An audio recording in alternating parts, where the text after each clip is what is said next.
The first day of university, my roommate announced he was going to pursue postgraduate studies. He set all sorts of rules for our dorm room, even writing them down on an A4 sheet and taping it to the door. To help me study better, please strictly follow my rules. After 9 p.m., no lights in the room to avoid disturbing my sleep. After 9 p.m., no noise that might disturb my sleep. Before 8 a.m., no loud noises that might disturb my sleep. So, his study method was to sleep as much as possible. My roommate, Victor, had plastered that paper full of rules on the inside of our dorm room door.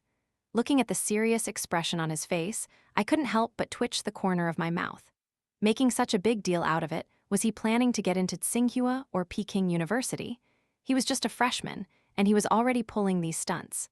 I had no idea where he got the audacity to demand others follow his rules. It truly left me speechless.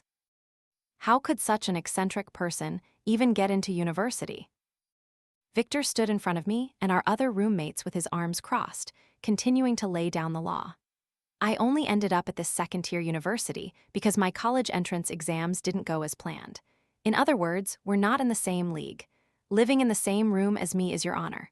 So, from today onwards, please strictly adhere to the rules of room 507. Don't interfere with my postgraduate exam preparation. He finished, his sharp gaze sweeping over each person in the room. He asked loudly, "Understood?" The other 4 roommates exchanged glances. No one spoke. They might put up with it, but I wouldn't. "Oh, what a great honor indeed," I scoffed, mocking Victor. "Anyone would think we had some formidable big shot in our room. You're so brilliant, Victor. Why didn't Peking University grant you direct admission? Why didn't Tsinghua send you an acceptance letter in advance? Why didn't the People's Daily do an interview about an exemplary figure like you?" Victor's face flushed with anger. He pointed a finger at me.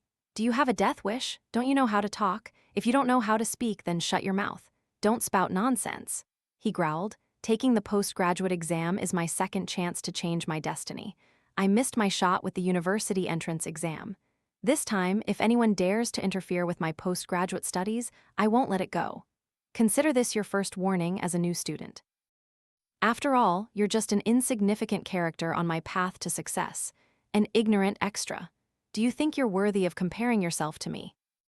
"Oh, how impressive," I sneered, a smirk playing on my lips. "If you're so brilliant, how come you're studying at the same second-tier university as me? Truly talented people, even if they don't do well on the college entrance exam, at worst, they drop from a 985 to a 211 university. Who would fall all the way to a second-tier university like you? That's ridiculous." I took a step forward, shoving his pointing finger away with my chin. "You think you're fit to use the word deal with me? Do you think you're some law enforcement agency? This dorm room isn't yours alone. You have no right to set rules for us, and even less right to point fingers here. Demanding we turn off the lights and be silent by 9 p.m.? Who do you think you are? I think you've been overly spoiled by your mother since childhood. That's why you see yourself as the center of the universe." What a childish giant. With that, I let out a cold laugh, turned, and walked out of the room, ignoring Victor's agitated curses behind me. He was clearly so enraged he was stammering. As I was buying a quilt and towels in the campus commercial area, another roommate pulled me into a secluded corner and whispered, "Liam, don't provoke Victor." Honestly, I went to high school with him. He's notorious for causing trouble. Before, there was a girl who offended him, and he harassed her with all sorts of tricks, even spreading false rumors until she developed depression and had to drop out. And no one could do anything to him. Anyone he targets never ends up well. No wonder they had their heads down earlier, not daring to say a word. It turned out they already knew Victor's temperament and feared bringing disaster upon themselves. But if that was the case, I wasn't scared at all. On the contrary, I found it more interesting. My father often said that to be a good person, you must know how to deal with bad ones. So, since childhood, I've had quite a bit of experience handling bullies. When I finished shopping and returned to the dorm, Victor was still standing there, muttering insults about some blind people and such. I was so sick of hearing it, I couldn't be bothered to argue back. After all, time would tell who was truly superior. Unless he moved dorms, I had plenty of ways to deal with him. At 9 p.m., I deliberately turned on music, adjusting the volume to a level that wasn't too loud but clear enough for everyone in the room to hear. The others in the room looked at me with surprised eyes. Just then, Victor came out of the bathroom. Hearing the music, he instantly exploded in anger. "Liam, you're deliberately trying to defy me, aren't you? I'm warning you, don't be ignorant. It's 9 p.m. already. Don't you see the dorm rules posted on the door? Why aren't you following them? Are you blind?" I slowly stood up, walked to the door, and ripped off the rule sheet Victor had put up. I turned back, a sneer on my face. "The dorm rules you're talking about? This scrap of paper?" With that, I crumpled the paper into a ball and tossed it straight into the trash. "Liam," Victor roared, stepping closer to me, his face contorted, looking like he wanted to devour me alive. "You want a beating, don't you? Do you think I won't kill you right now?" He was half a head taller than me, looking down with a raised fist as if he genuinely intended to punch me. "HMPH, only good at threats," I scoffed inwardly. "If you want to fight, come on." I looked him straight in the eyes, unyielding. "If I hit back, I'm your grandkid, but if you hit me, I guarantee you'll get a disciplinary record. Do you think any other university would accept you for postgraduate studies with a disciplinary record? Are you willing to give up your second chance to change your fate just to punch me once? If you want to try, go ahead." With that, I looked at him with a challenging gaze and shrugged nonchalantly. Victor was so furious his whole body trembled, his face bright red. His raised hand couldn't go up further, nor could it come down. Finally, he stomped his foot loudly and yelled, "Fine, fine, Liam. I'm not hitting you now only because I don't want to jeopardize my postgraduate exams. Don't think that just because I'm not laying a hand on you, I don't have ways to deal with you. Don't let me find an opportunity." Watching him tremble with rage but ultimately doing nothing, silently returning to his seat, I found it utterly amusing. Victor needed to take postgraduate exams and couldn't afford a disciplinary record, so I had long seen through his bluster and underlying weakness. He just wanted to use his height to intimidate me, but he wouldn't actually lay a hand on me. Even if he was half a head taller, I wasn't afraid if it came to a real fight. I had studied free combat for several months after all. The next day, I went out to eat with my high school friends. When I returned to the dorm that evening, as soon as I pulled back my blanket, I discovered a dead, rotting rat on my bed. It was early September, the weather was stifling, and the air was thick with humidity. Added to that, the stench from the rat's corpse filled the entire room with a putrid smell. As soon as I pulled back the blanket, everyone in the room couldn't stand it and started gagging. My quilt, bought just yesterday, was now imbued with a foul odor.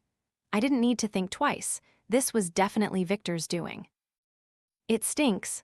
I jumped off my bed and walked over to Victor's desk, slamming the dead rat from my bed onto it.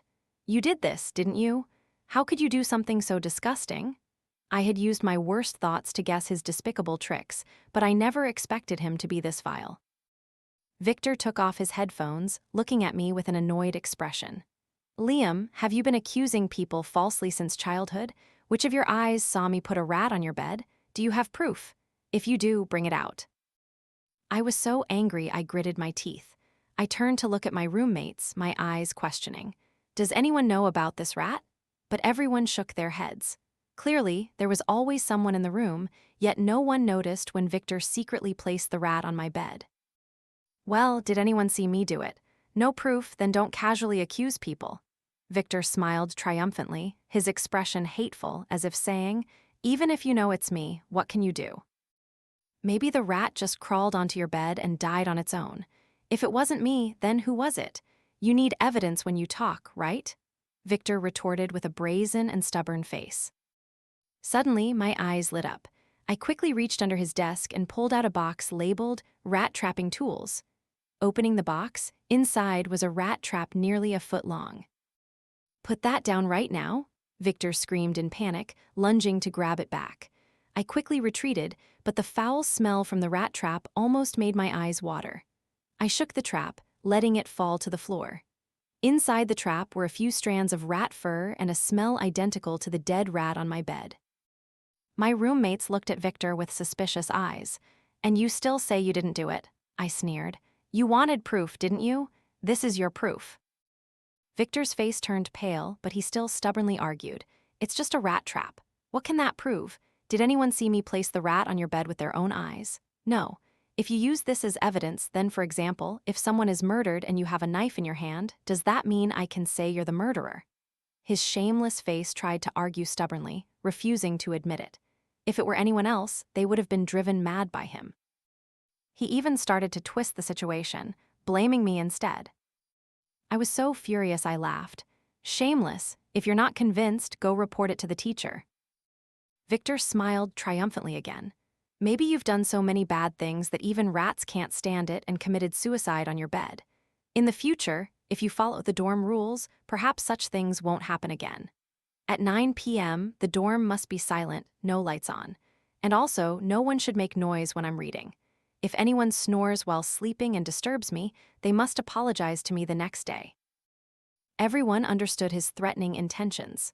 If I didn't follow his wishes, dead rats would continue to appear on my bed. But how could I back down? I was only more determined to confront Victor.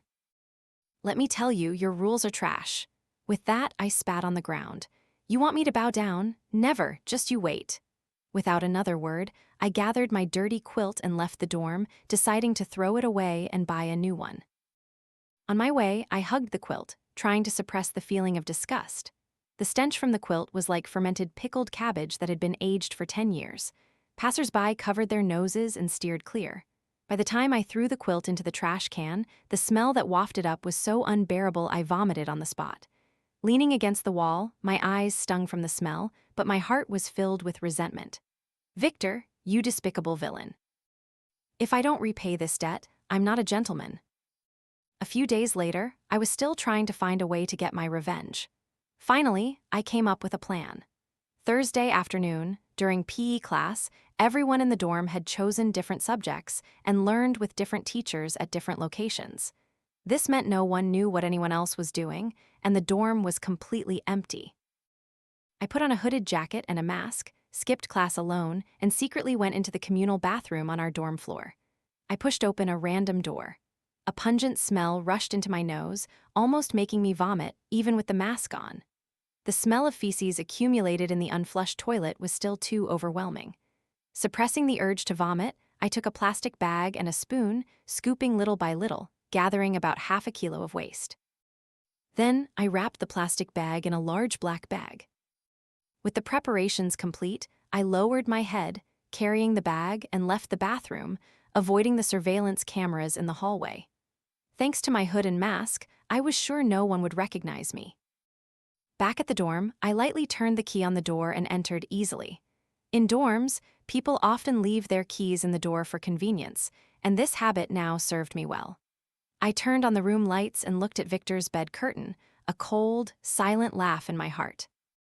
Carrying the half-kilo bag of waste, I climbed onto his bed. But I didn't directly dump it onto his quilt. Instead, I carefully tucked the special bag under Victor's pillow. Then, I rearranged his bed as it was and left the dorm, returning to class. On the way, I couldn't help but chuckle to myself.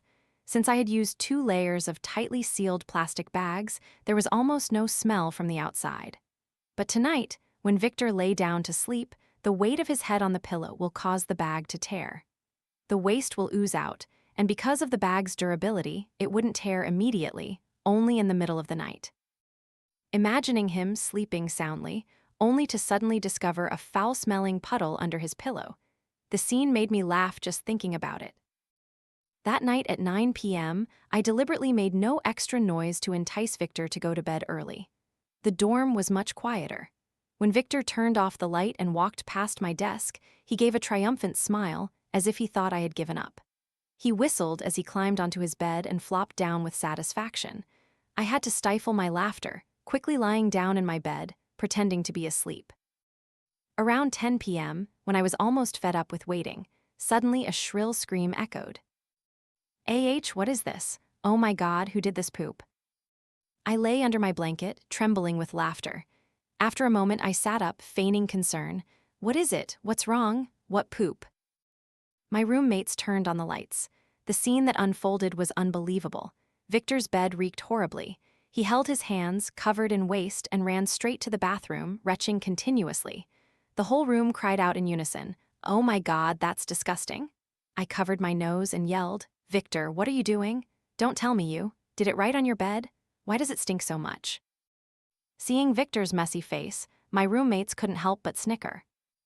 Who put this pile of poop under my pillow? Victor roared, rushing out of the bathroom, water dripping from his hands.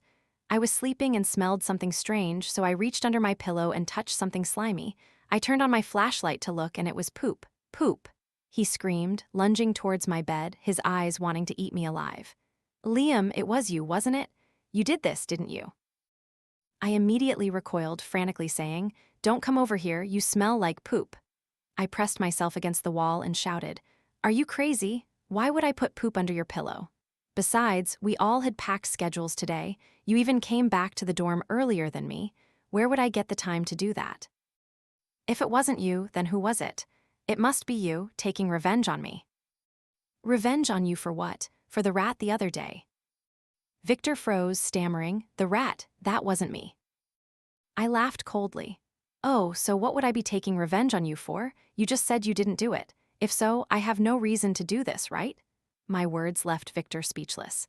He couldn't admit he had put the dead rat on my bed, because if he did, he couldn't prove I had a motive for revenge.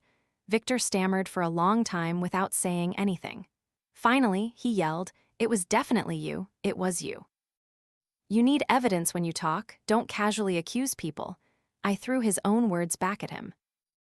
At that moment, another roommate burst out laughing, holding a small mirror out to Victor. "Here, look at your face." Victor confusedly took the mirror and immediately let out a scream that shook the entire building. "Oh my God, my face is also covered in poop." He panicked and rushed into the bathroom, making everyone in the dorm unable to hold back anymore, bursting into laughter. I lay on my bed, rolling with laughter, tears streaming down my face from laughing so hard. Since it was too late and the dorm gates were closed, Victor couldn't go out to buy a new quilt. He had to throw out all his bedding, leaving only an empty bed frame. He asked to sleep on his roommates' beds, but everyone shook their heads, refusing. In the end, Victor had to sleep slumped in a chair, enduring a cold night. The next day, he complained incessantly about his aches and pains. This incident silenced Victor for several days. He didn't dare to pull any more stunts and didn't mention his dorm rules again. It seemed this time he had learned a lesson he wouldn't soon forget. After more than a month of living together, everyone in the dorm had come to understand each other's personalities. Although boys usually don't form cliques, due to Victor's arrogant and unpleasant personality, our 6-person dorm had secretly formed a 5-person group that excluded him. In the No Victor group, people would occasionally complain about him. Things like using other people's bowls to eat noodles without asking or taking other people's facial cleanser. I usually observed in silence, but if Victor touched my things, I would scold him directly without reservation. Because of this, he didn't dare touch my belongings. Due to Victor's unpleasant personality, all 5 of us more or less expressed our unwillingness to associate with him. While it wasn't outright ostracism, it was clear that no one could stand him. One evening, 4 of my roommates and I went out for dinner. When we returned from a distance, we saw a pile of belongings stacked outside our dorm room door. Stepping inside, the sight before us stunned everyone. Victor and 2 strangers were rummaging through our lockers. Clothes from suitcases were strewn haphazardly on the floor. The entire room was incredibly messy. Our group angrily shouted, "Victor, what are you doing? Why are you taking my clothes out of the locker and throwing them on the ground? These are clothes I just washed. Damn it, this is my favorite model and you broke it. Why are my books also thrown on the ground? Look, my shoes have been stepped on." I looked at my ransacked locker, then turned to ask the 2 strangers, "Who are you? Why are you in our dorm room?" One of them replied, "We're from the student union." Victor excitedly showed off the badge pin to his chest. "They're my colleagues from the student life department. We received a complaint that this room is secretly housing high-power electrical appliances, so we're here to inspect." He pointed to one of them and said, "This is Harry, the head of the student life department, a 3rd-year student. Hurry up and call him Senior Harry." Victor stood beside him, bowing respectfully as he introduced. Hello, Senior Harry." Hearing they were from the student union and Victor was their colleague, my roommates suddenly became more reserved, not daring to be as confrontational as before. Harry stood with his arms crossed behind his back, his head held high, looking authoritative. Seeing that I had no intention of greeting him, he frowned, displeased, and looked at me. "Why aren't you greeting me?" I couldn't help but laugh out loud. The power of the student union only existed in the students' imagination. If you didn't respect them, they were no different than a scallion. This guy Harry was truly delusional about his authority. "What reason do I have to greet you?" I retorted directly. He frowned and snapped, "I'm the head of the student life department. When you see me, you must greet me. Understood? These new students nowadays are truly getting more and more disrespectful." I shrugged nonchalantly. "Anyone would think you were the Minister of Defense. What if I don't greet you?" "No rules," Harry was enraged. Victor immediately leaned close to his ear and whispered a few words. Immediately after, Harry seemed to understand, smiled coldly, and pointed towards my locker. "Check thoroughly to see if this student is carrying any high-power electrical appliances." Victor and the other guy rushed to my locker like hunting dogs receiving an order, ready to rummage through it. "Hold on," I shouted, pointing towards Victor's bed. "You said someone complained that this dorm room was hiding high-power electrical appliances, so why haven't his belongings been touched, while our lockers are being rummaged through and our things are scattered all over the floor?" "Victor is from the student life department, so of course he's treated differently," Harry replied, arrogantly and illogically. I yelled loudly, "Even if you're here for a safety inspection, you have no right to throw our things around like this. What gives you the right to do that?" Harry sneered, stepped forward, and blocked me, allowing Victor and the other guy to continue rummaging through my locker. "Student, please cooperate with our work. It's all for your safety and the safety of the entire university. The issue of high-power electrical appliances cannot be taken lightly. You wouldn't want the whole building to catch fire because of our negligence, would you?" Victor and the other guy began searching. They picked up each of my items, glanced at them perfunctorily, then threw them onto the floor.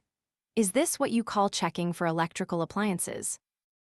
Suddenly, I saw an image on Victor's phone screen, a surveillance camera screenshot.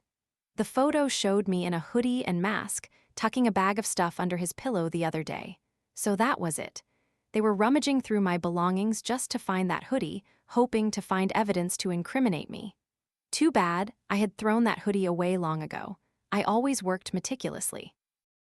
I scoffed, my voice firm. "I guess no one reported any high-power electrical appliances today, and you're not here for a safety inspection, are you?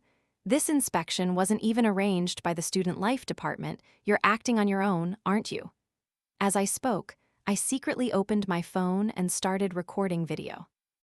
Hearing me, Harry's face turned pale, but then he became incredibly stern. "Student, I am the head of the student life department. I can inspect whenever I want, understood? This is my right. Furthermore, call me Minister Harry, got it?" Truly imposing, indeed. No wonder he was cut from the same cloth as Victor. Both were equally arrogant and conceited, making them utterly unlikable. I stopped recording secretly and raised my phone, recording the three of them directly and the mess in the room. As I filmed, I said, "Perhaps my knowledge is limited, but I never knew a university student life department inspection involved rummaging through other people's belongings like this. Is this a student union or a gang?"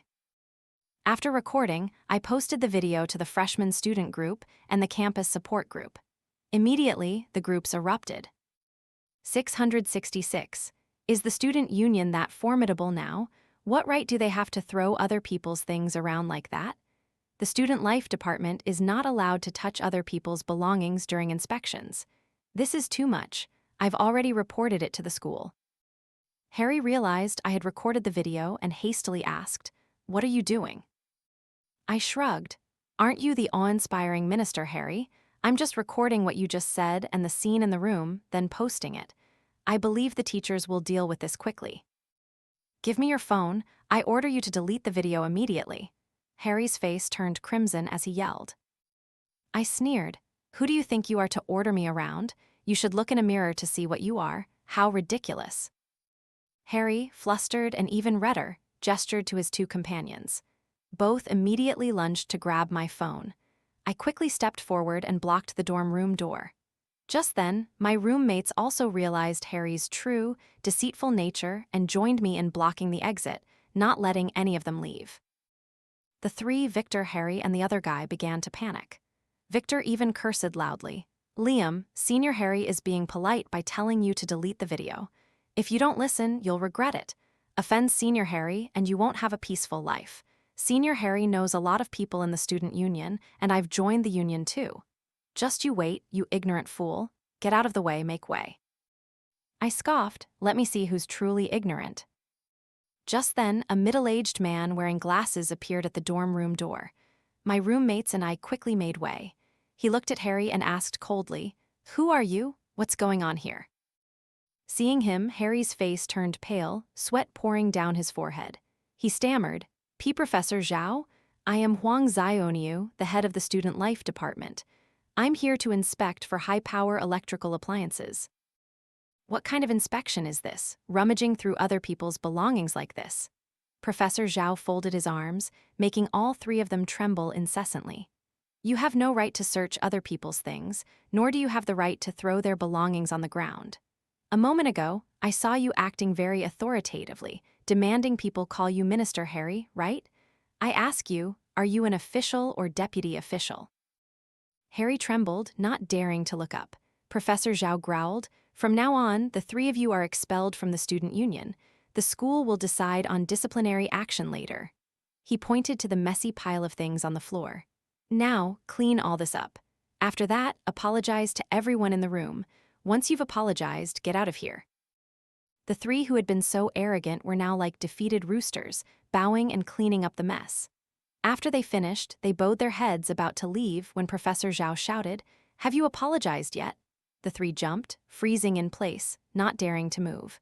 Harry quickly ran over and rushed to apologize to each person in the room. "I'm sorry, I was wrong, I was in the wrong." Professor Zhao turned to me and said in a gentle tone, "People like Huang Xiaoniu are just isolated cases. Our school doesn't have a gang-like situation. I hope you can delete the video you just recorded." I agreed and did as he said. Finally, the three left in silence, not daring to lift their heads. As they bowed their heads preparing to leave the dorm, Professor Zhao loudly yelled, "Have you apologized yet?" The three jumped, freezing like quails, not daring to breathe. Harry, quick-witted, quickly stepped towards each roommate, bowing and apologizing individually. When he reached me and offered his apology, I gave a mischievous smile and replied, "No worries, Minister Harry, please be careful on your way." Harry's face changed color, looking as if he had swallowed a fly. Then he bowed his head without a word and scurried away. It was Victor's turn. He glared at me with resentment, but immediately bowed his head and reluctantly offered his apology. I couldn't even be bothered to reply, just waved my hand as a sign of forgiveness. He, too, slunk away, following the other two, and wasn't seen again until the dorm gates closed. That night, as everyone was lying in bed, preparing to sleep, one roommate suddenly shouted, "Awesome!" Laughter erupted from every corner of the room. I, too, felt immensely gratified. The wicked must receive their just deserts. For a long time, I had disliked Victor, a bully who only knew how to pick on the weak, who thought he was the center of the universe, forcing everyone to comply with his unreasonable rules. The sight of him bowing his head and apologizing today made me feel refreshed from head to toe, even happier than New Year's. In the darkness, I offered a subtle smile, not participating in my friend's conversation, and slowly closed my eyes. After being expelled from the student union, Victor was no longer as arrogant as before. His belongings also disappeared from the dorm one day. Later, I heard he had requested to move to a shared room with other students. From then on, whenever he saw me, he would just lower his head and avoid my gaze, no longer daring to show any attitude. The dorm room was much more peaceful. No one was setting ridiculous rules like no noise after 9 p.m. or no early morning jogging. I truly couldn't understand how he thought he could pass postgraduate exams with a schedule of sleeping at 9 p.m. and waking at 8 a.m. I bet he wouldn't pass in his entire life. One weekend, I was strolling alone by the lake in the dark when suddenly I felt a sharp pain in my back. Someone had hit me hard with a stick. I turned around and saw two figures in the dim light, holding sticks. One of them was Victor, the other was Harry. "What are you two trying to do?" I asked. Victor sneered. "Liam, I told you I'd beat you, but you didn't believe me. Today, I'll get my revenge. I'll beat you black and blue so you know your place." "Why talk so much?" Harry interrupted. "If it weren't for him, I wouldn't have been punished, wouldn't have lost my position as head of the student life department. Beat him up. Today, we must get our revenge." Watching the two of them flail their sticks as if about to strike, even though they held weapons, I wasn't worried at all. I was a professional, having trained in martial arts. These two were no match for me at all. However, as I prepared to retaliate, I happened to spot a surveillance camera near a street lamp pole. An idea flashed in my mind. I immediately ran towards the camera. "Stop," Victor shouted. "If I don't beat you up today, my anger won't subside. You're a dead man, you made me get kicked out of the student union." Harry also quickly chased after me. Under the streetlights, I pretended to be cornered and unable to resist, covering my head and cowering to take the blows. They hit me a few times with their sticks. Once I had enough evidence from the camera, I immediately sprang up and ran to a dark corner where there were no surveillance cameras. This was a dead-end area. "Why aren't you running anymore? Scared now?" Victor sneered, chasing after me. I wiped a streak of blood from my cheek and smiled coldly. "Do you think I'm actually scared of you too?" "This guy is clueless," Harry roared. Beat him until he cries and begs. Let him know that there are some people he can't offend." Watching them rush towards me with their sticks, I quickly performed a leg sweep, sending Victor tumbling to the ground. I snatched the stick from his hand, then used it to strike Harry's wrist hard. Harry screamed in pain. The stick in his hand fell to the ground. I immediately kicked it away. Now it was my turn to corner the two of them. In their eyes, there was both fear and confusion, as if they couldn't believe why I had suddenly become so strong. I smiled coldly, took off my jacket, and wrapped it around the stick, transforming it into something like a soft bludgeon. "Now it's time for you to see what professional really means." With that, I lunged, a powerful kick leaving them no time to react. In that dead-end corner, pathetic screams echoed continuously, but they weren't mine. Both of them were brought down by me. Each time they tried to get up, the soft bludgeon in my hand knocked them down again. "Stop hitting, please spare us." Victor lay sprawled on the ground, crying and begging. "I'm sorry, I was wrong, I shouldn't have provoked you." I turned to Harry and asked coldly, "And what about you?" Harry trembled. "I was wrong, I'm sorry, I'm sorry." I smirked. "Sorry, too bad, I don't accept it." With that, I used the soft bludgeon to hit his stomach hard. He screamed in pain. Thanks to the thick jacket wrapped around the stick and my controlled force, I only aimed at areas with thick layers of fat, so from the outside, neither of them had any visible injuries or bruises. Finally, I panted, wiped the blood from my face, and sat down on Victor, ignoring his cries. I took out my phone and dialed a number. "Hello, campus security? I want to report a case. I've been subjected to campus violence."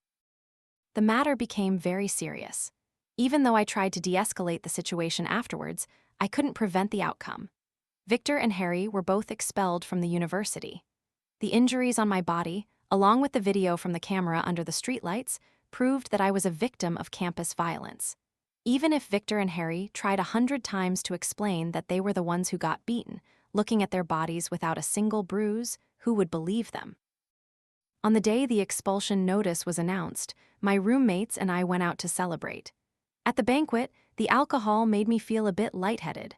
I thought, perhaps Victor's second chance to change his fate had also slipped away.